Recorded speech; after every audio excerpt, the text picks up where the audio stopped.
लो use करो मोहर तो तेल रनिया काजल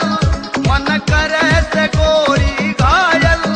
तू सहज सहज पाँव धर ले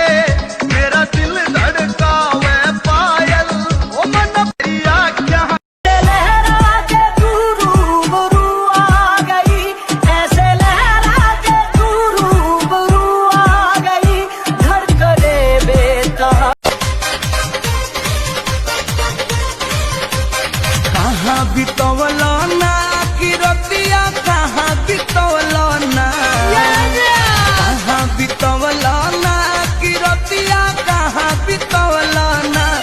मोतिया मरलस कौन सवतिया रतिया कहाँ बितवलो ना बता दो ऐसे निरेख नमक नारे मेरा पतंग रे छोरा छी छोरा तू लगता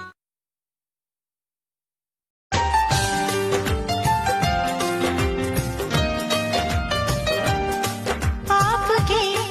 प्यार में हम संवर हम जाना ताने का तना बाहर में दम हो जान ले ली है बातें दोनों सारे गम हो सिलपट पे सिल की तरह पिस जाए आवा भोजपुरी अंदाज में जिसकी बीबी मोटी होगी उसका भी बड़ा नाम है पलंग पर सूता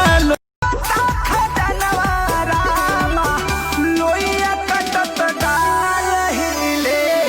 बिलत में जो बनवा रामा लोइया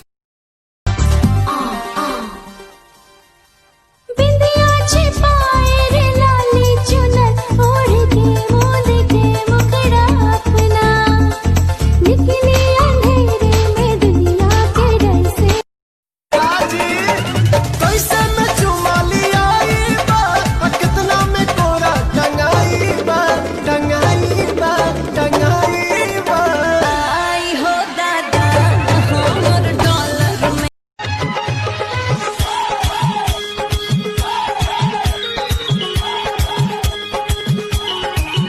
तहरा अखिया के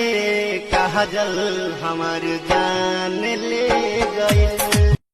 ए हीरो शॉपिंग करा दो जानो पिज्जा खिला दो प्यार की निशानी एक चैन बनवा दो जल्दी कर